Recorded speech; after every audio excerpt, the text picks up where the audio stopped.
here's what it looks like. All right. C dominant 7th, and we're going to move the B flat down to the A flat, and we're going to move the E down to the E flat. Okay. In our left hand, we're moving counterclockwise around the circle, so we're moving from C to F. Okay. Okay.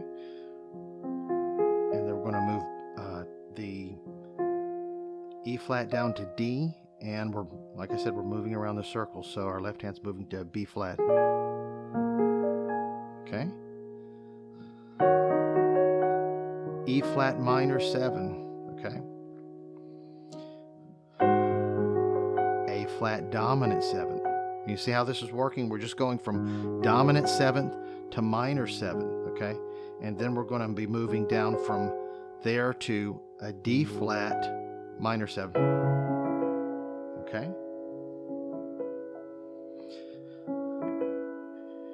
And then we're G flat dominant 7th. Okay.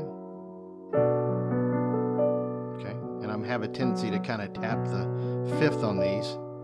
You can just play it in octaves, or you can play the 5th in with it, whatever you'd like to do. Okay. And then we're going down to the E dominant 7th. There's our root, and I'm playing the dominant 7th in octaves, and of course right here I'm playing the major 3rd. Okay. And then we're moving to A minor 7. Do you know what notes we're going to play for A minor 7? What notes are we going to move in our right hand? We're going to move the D down to C, that's right, and we're going to move this G sharp down to G, right? A minor 7, okay. Where are we going to next? That's right, going to D. Okay. Okay. Where are we going to now? We're going to G minor. Okay. And guess where we're going to now?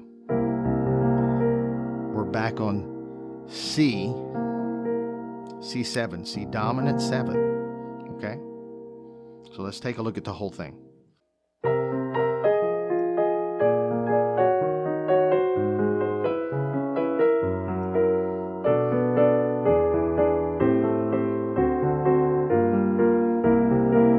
And then we can end it just by going a whole step up from whatever chord we're ending on. So if we're down here, right, with C7, what's above the C? D. So let's just play a D major chord.